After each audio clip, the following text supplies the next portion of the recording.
Hi everyone, welcome back to my channel. I am so excited to have you all back, and if you're new, welcome. Please don't forget to subscribe right now. And yeah, you guys saw that I have a new intro video now. I'm very happy about that, and you guys can see that I've got some new hair. That is also pretty cool, if I can say so myself. Today I'll be telling you all about Frank Ndebe. He is a serial killer that was in Mpumalanga, that operated mainly in Mpumalanga, but it was various parts. So yeah, you're gonna have to bear with me. I need to warn you all that this is a true crime story. It is intended for a highly matured audience. I use adult dialogue to describe rather gratuitous violence and horrendous crimes, as well as sexual assaults and as well as crimes against children. So please, viewer discretion is kindly advised. I want to tell you all about Frank's childhood. He was raised by his grandmother on Lowe's Creek Farm, which is between Barberton and Malelane in Mpumalanga. His grandmother was very poor and he had a very lonely childhood, but he had to be raised by her because his dad worked at the mines and his mom was a live-in domestic worker. And his grandmother, she had rather weird ideas about raising children. Whenever Frank came back late from school, she would then wake him up the next morning at 3 a.m. She would then chase him with a knopkiri all the way to the river. She would then make him stand there and while he was shivering in the cold until it was time to go to school again. She was very much against masturbation. Like she just hated masturbation, and she told him that he better never masturbate because that ruins her tobacco.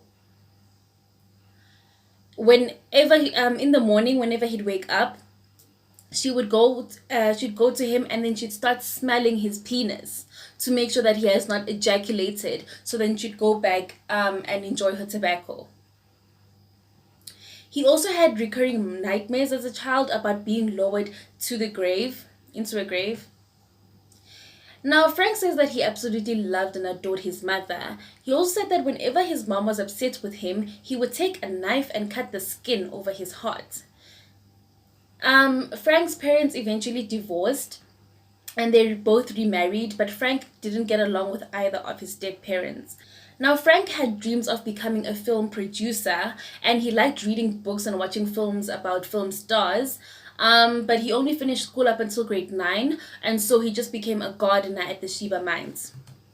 Now, in 1990, there was a serial rapist on the loose, but Frank was only tied to 2 of the cases, and then he was convicted for both these cases, and he served his time at the Barberton prison. But while he was in prison, he got a hold of some pornography which he watched. He was also sodomized while in prison. But then he was released on the 20th of December 1998, and then he returned to Barberton. Less than 1 month after Frank's release from prison, on the 16th of January 1999, there was an incident. Beauty Matsana was walking along a road which Mr. Mabuza, who was a prison warder, was jogging along. Mr. Mabuza notices that Frank is following Beauty. So then he decides to stop and chat with Frank. And I think his intention was to sort of make his presence known, and he wanted Frank to know that I know that you're here. Remember, Frank was a banditi rather, and he was a banditi for rape. And obviously the prison warders would know exactly what it is that he did and what kind of a man that he is. Furthermore, there was a serial killer on the loose, and the courts were not able to link him to the cases, but when you know, you know. So I think the reason why Mr. Mabuza decided to chat him up was just to discourage him if he had any malicious intent. But this didn't work because after Mr. Mabuza continued on with his jog, Frank continued following Beauty and he later caught up with her. He then dragged her into a nearby veld. He tied her hands and he began raping her for hours and hours and hours until eventually her screams were heard by 2 ladies who were passing by and they decided to intervene. That's when Frank fled to the scene. Now, Frank knew that he'd easily be linked to this case because of the 2 ladies that intervened, as well as Mr. Mabuza who saw him on the path following Beauty. And then he decided to leave Barberton. He went to Elakwatini, which is a township outside of Badblas, where he met 23-year-old Emma, and Emma was a mother to a 1-year-old boy. And on the 11th of April 1999, Frank asked Emma to accompany him as he goes to Nelspruit. Then Emma decided to invite her 22-year-old relative by the name of Cynthia, and she also decided to take her 1-year-old with to the trip. As they were walking along the path in the hot sun, the 1-year-old begins crying.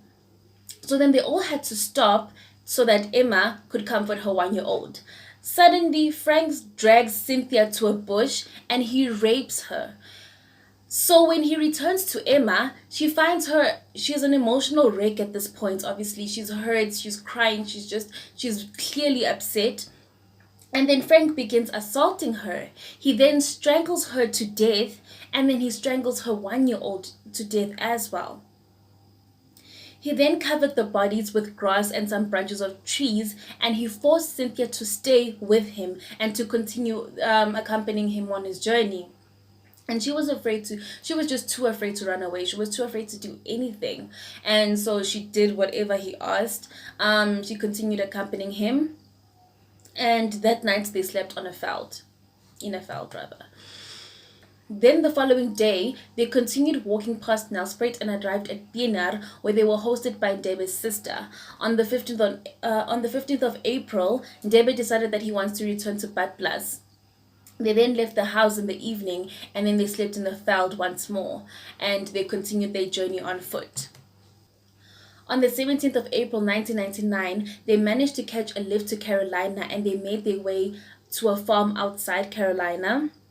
They saw a woman walking along the road, and Frank waylaid her and dragged her into a veld. He tied her up, he raped her, he strangled her, and then robbed her of her clothing. The next day, he ordered Cynthia to dress herself in the murdered woman's clothing, and eventually, reluctantly, she ended up doing so. They then took a taxi to Middelburg and walked from there to Nkodwana.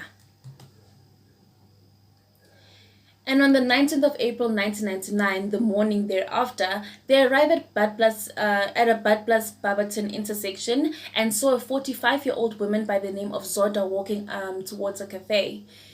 He waylaid her and dragged her to the tree where Cynthia was waiting. And then he told her, listen, I am going to kill you. So the woman breaks into a desperate plea for her life. She starts explaining that she's got children who are dependent solely on her. She begs and begs and begs for her life. She even begs Cynthia to help, but Cynthia was too afraid to do anything. And Frank was having none of this. He made her quiet down. He made Uzodwa quiet down. He then took her headscarf. He took the headscarf. He started ripping it into pieces. He started ripping it, and then he tied the pieces together, and then he took what was now a ligature and he put it around her throat. He began strangling her tightly until she was dead. He then turned her lifeless body so that she lay on her stomach, and then she removed the scarf around the neck and put it right next to her. He then stole some cash, among other things, from her bag as well. At this point, Cynthia was obviously tired. I think she was tired from the first day, really. But yeah, she eventually took the risk of begging Frank to just take her back home. And they got a lift to Badblas. As they were walking to Elakwatini, a police van slows down next to them. And then they start searching their bags. The police officers then ask Cynthia, do your parents know where you are? And then Cynthia says, actually, if you could please just help me, I want to go home. When they finally reach their parents' home, Cynthia finally tells the story of her abduction. She tells them everything that has happened, and she also managed to point out the victim in Carolina.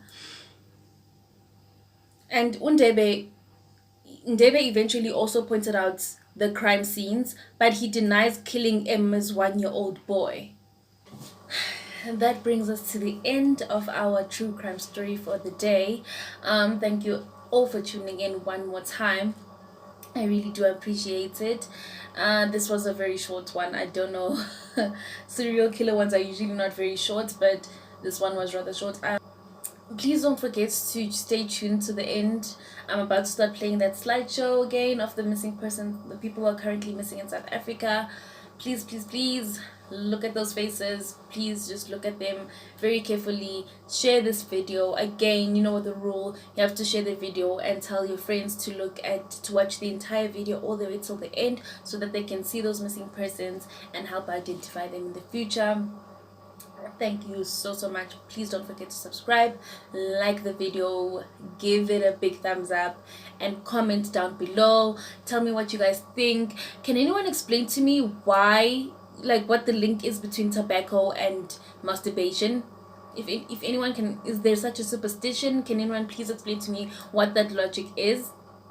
Because Frank, I actually didn't tell you guys this, but Frank, he follows the same logic as his grandmother. They asked him later, is he afraid of anything? And he's like, no, he used to be afraid of the tokoloshi, but once he had sex, he was no longer afraid of the tokoloshi. And it's like, I don't understand. Tokoloshi ingenapi. Like, can anyone please just comment down below and tell me, first of all, tokoloshi ingenapi? Masturbation ingenapi, please. And thank you. Stay safe. I love you guys. No, I love you guys without the mwah.